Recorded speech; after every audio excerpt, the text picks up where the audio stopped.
मिल करके एक तरह का ग्रुप फॉर्मेशन कर लेते हैं। The best example is OPEC country, oil producing exporting countries. इन लोगों ने लगभग 1960s में मोस्ट प्रोबेबली कार्टेल फॉर्म कर लिया।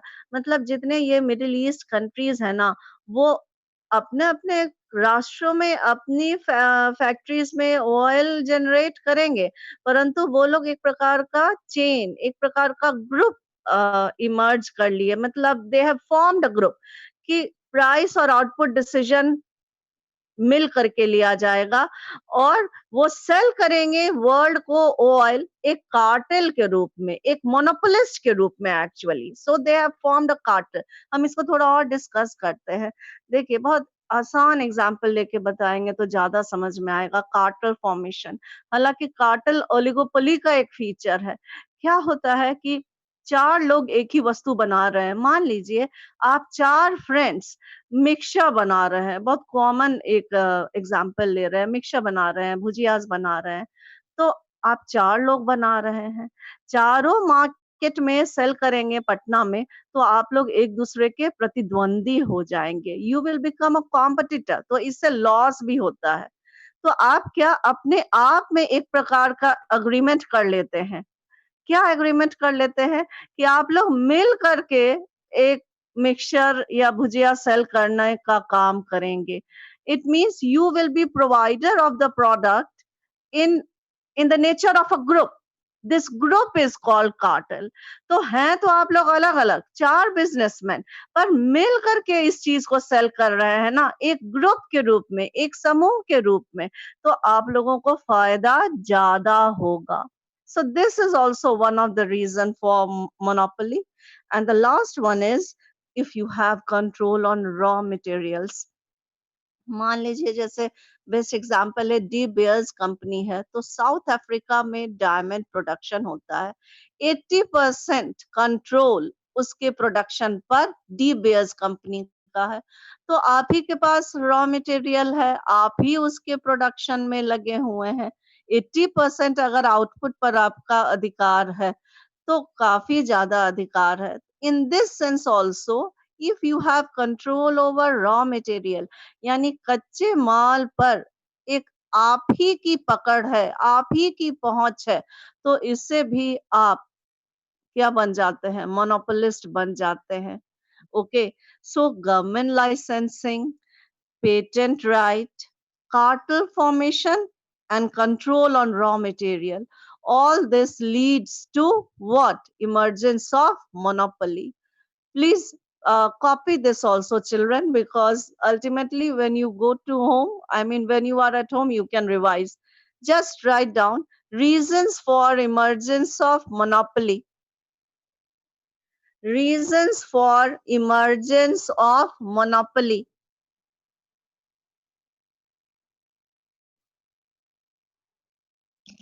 मैम रिपीट फिर से। Reasons for excuse me, emergence of monopoly.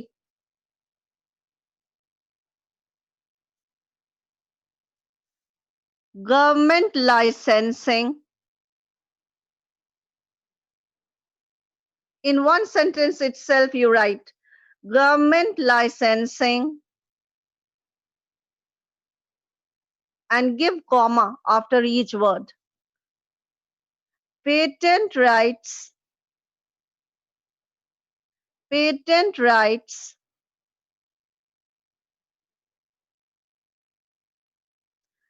Cartel formation. Ma'am, repeat again. Okay, I have said reasons for emergence of monopoly. Within a sentence, I am making you write 4 points. Government licensing, granting of patent rights,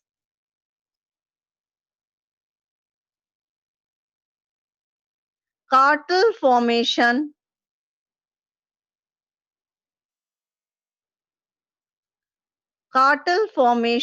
and control over raw materials.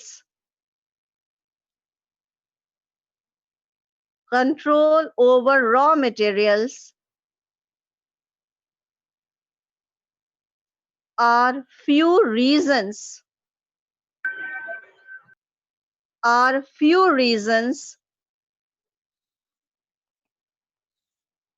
which lead to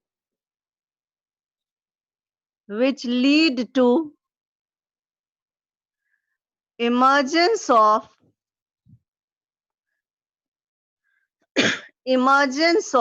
monopoly.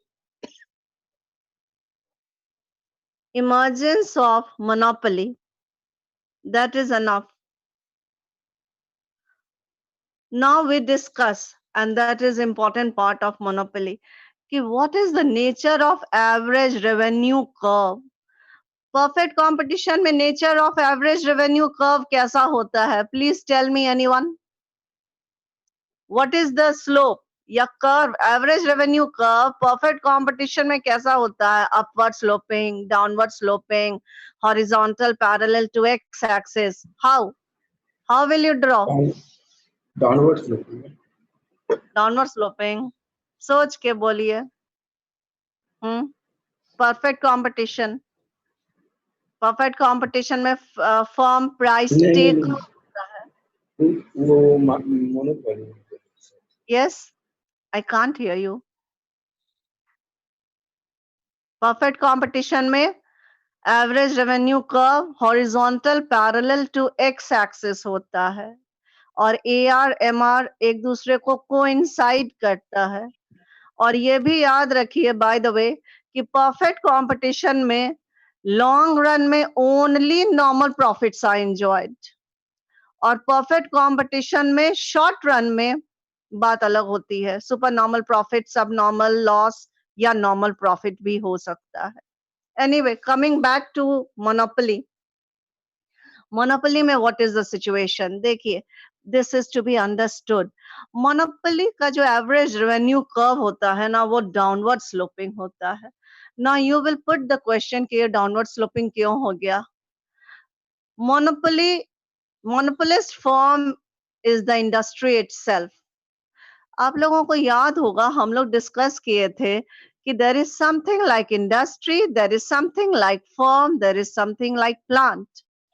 Yes. हम ये कहे थे कि industry है textile industry, firms है Bombay dying, ग्रेवियरा, विमल, OCM, Siyaram, और plant है मान लीजिए सूरत में बॉम्बे डाइंग की फैक्ट्री है जहाँ की कपड़ा बुना जा रहा है, मतलब कि क्लॉथ मेकिंग जहाँ आउटपुट जनरेट हो रहा है वो होता है plant.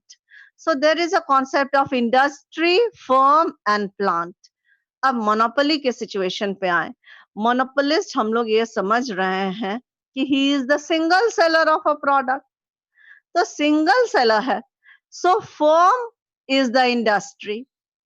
I hope you understand this. ये बहुत की पॉइंट है मोनोपोली का कि under monopoly the firm itself is industry. There is no distinction between firm and industry. ऐसा क्यों? क्योंकि यहाँ मात्र एक सेलर है, ओनली वन सेलर है, दूसरा तो कोई प्रतिद्वंदी है ही नहीं. तो एक ही फर्म हुआ और वही फर्म इंडस्ट्री का रूप धारण कर लिया. Now you tell me, industry में स्लोप ऑफ डिमांड कर्व कैसा रहेगा? Based on law of demand, slope of demand curve किस तरह का होता है? Downward sloping. Yes, very good. Yes, so you remember and you have understood downward sloping curve रहता है. That is why I repeat this. इसको थोड़ा समझिए और पढ़िएगा भी कि firm and the industry are the same in the monopoly situation. In Hindi we say कि मोनोपोली सिचुएशन में क्योंकि एक ही फर्म तो प्रोडक्ट को बना रही है, कोई राइवल नहीं है, कोई कॉम्पिटिटर है ही नहीं, तो फर्म और इंडस्ट्री का जो भेद है, जो डिस्टिंक्शन है, वो खत्म हो जाता है. The distinction between the firm and industry blurs away. Firm itself is the industry. Firm ही उद्योग है. अब फर्म जब उद्योग बन गई तो इंडस्ट्री में slope of demand curve is downward sloping. ये डाउनवर्ड स्लोपिंग कर्व क्यों होता है डिमांड कर्व? क्योंकि हायर प्राइस पे लेस डिमांड करते हैं, लोअर प्राइस पे अधिक डिमांड करते हैं। तो downward sloping curve, negative slope draw करेंगे हम लोग।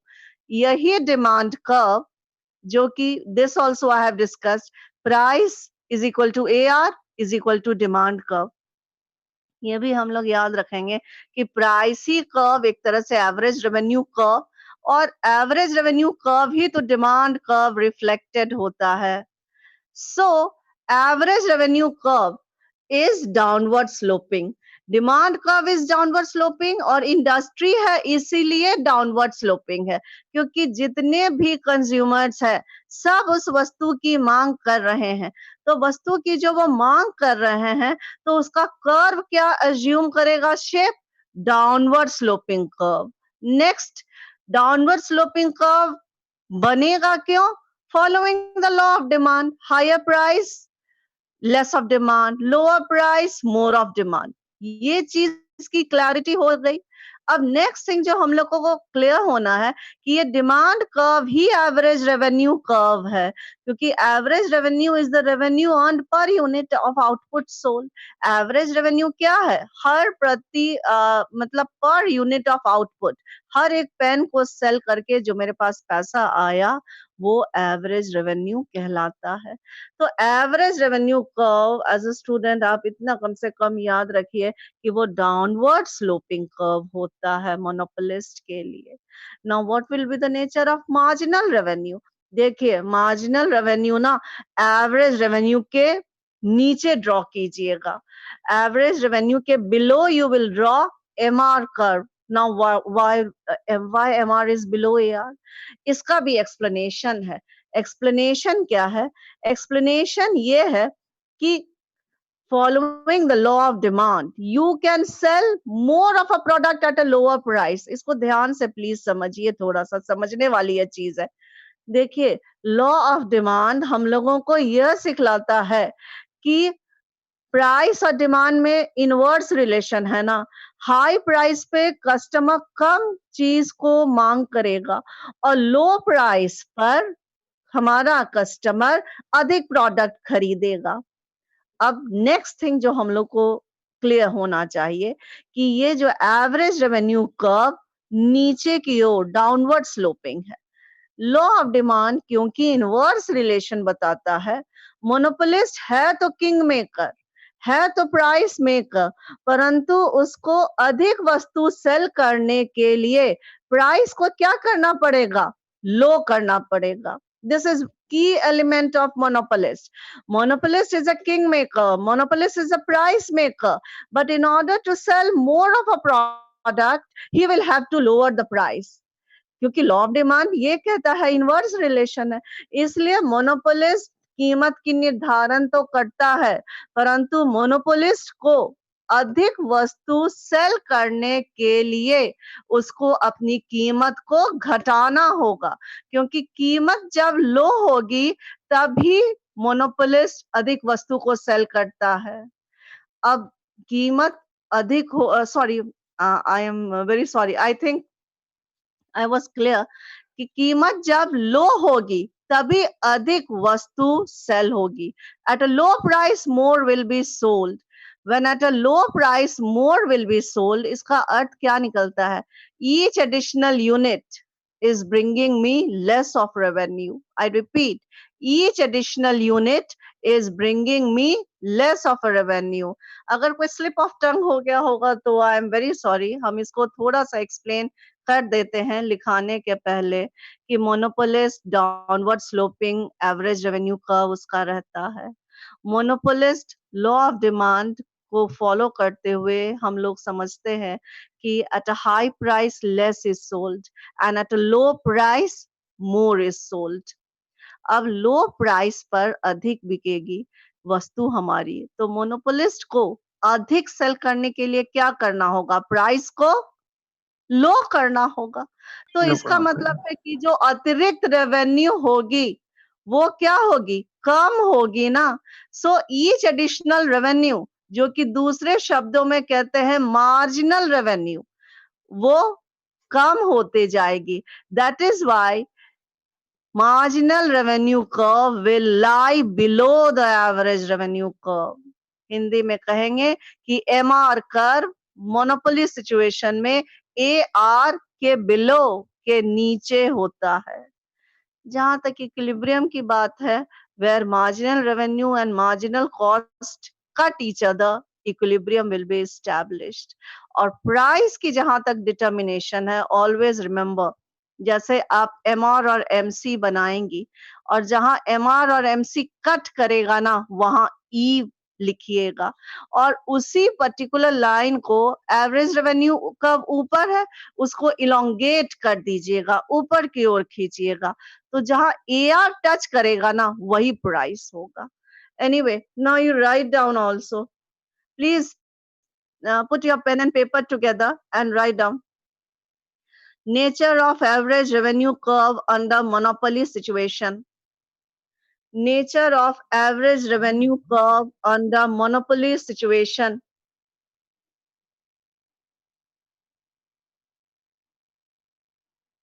A monopoly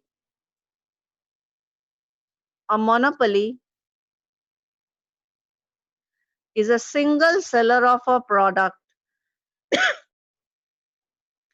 A monopoly is a single seller of a product.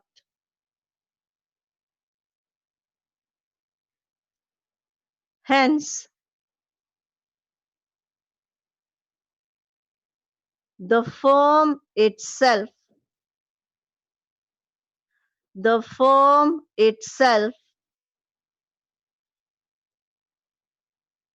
assumes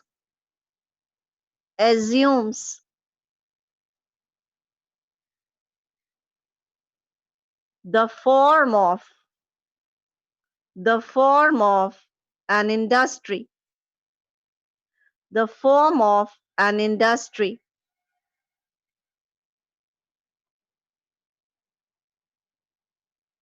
We are aware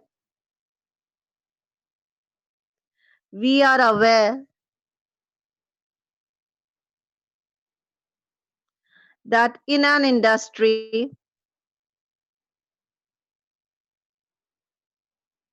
the demand curve is downward sloping. The demand curve is downward sloping.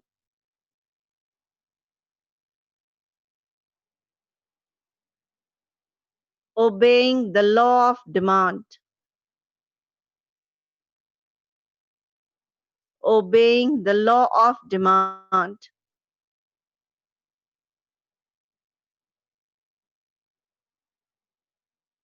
As under monopoly,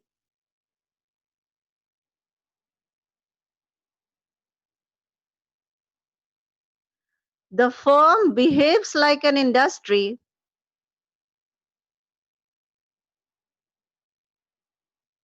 The firm behaves like an industry.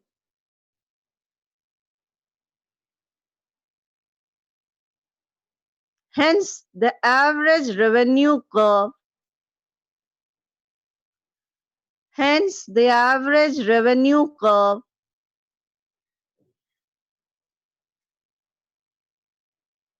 is downward sloping.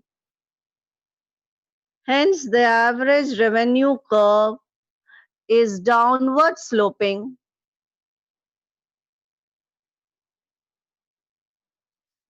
And the marginal revenue curve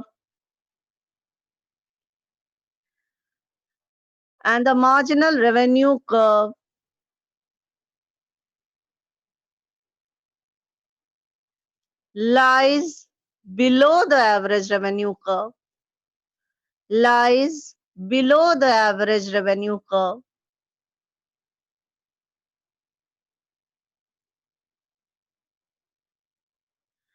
This is because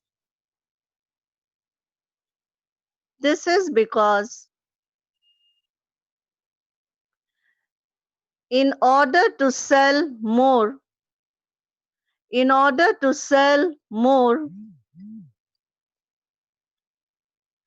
A monopolist has to lower the price. A monopolist has to lower the price.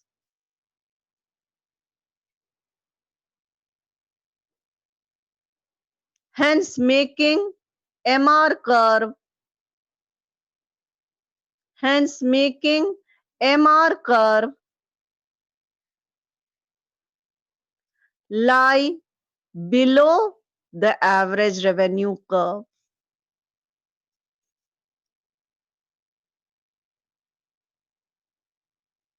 MR curve lie below the average revenue curve. That is enough. Now listen children, I have mentioned about national income also. Okay.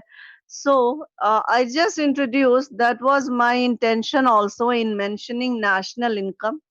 ये national income macroeconomics का part है, part and parcel of macroeconomics. This we have to keep in our mind. The next thing is national income and social accounting. That is what your syllabus says. Now, what we have to keep in mind, national income is a vast topic. There are three ways to calculate national income. This is what we will study. This is the most popular and most important aspect of national income. कि national income का calculation three methods से हो सकता है. Income method, value added method and expenditure method. ये तीनों method discuss करेंगे. But one thing, before calculating national income, हम लोग कुछ फंडामेंटल कॉन्सेप्ट्स को डिस्कस करेंगे. Once as a student you understand the fundamental concepts, तब नेशनल इनकम को समझना कोई बड़ी बात नहीं है. अदरवाइज नेशनल इनकम ऐसा लगता है कि हाउ टू अंडरस्टैंड, ये थोड़ा सा टेक्निकल टाइप का एस्पेक्ट लगता है, but it is very easy. So first in our coming classes, we will discuss what? We will discuss the fundamentals of national income. National income को समझने के लिए सबसे पहले डोमेस्टिक टेरिटरी का कॉन्सेप्ट पता होना चाहिए. फाइनल गुड, इंटरमीडिएट गुड के भेद का पता होना चाहिए. ग्रॉस और नेट के अंतर का डिस्टिंक्शन समझना चाहिए. नॉर्मल रेसिडेंट, ये बहुत इंपॉर्टेंट कंसेप्ट है. Who is a normal resident? NFIA का concept, stock and flow. So I will go like this. पहले हम ये सारी चीजों को डिस्कस करेंगे और उसके बाद तीनों मेथड डिस्कस करेंगे. Okay, did you follow the class? Please give Yes, me a ma'am. Response. हाँ, Yes, देखिए ma'am. थोड़ा सा ना इसको. Okay, I hope you followed. और इस जो मोनोपोली का ये जो एस्पेक्ट है, फॉर्म इटसेल्फ इज इंडस्ट्री, ये अपने बुक में भी जा करके कोई भी रेफरेंस बुक जो आप पढ़ते हैं उससे ये चैप्टर जरूर पढ़िएगा, and then it will be crystal clear to you. Okay, next day next topic. Thank you everyone.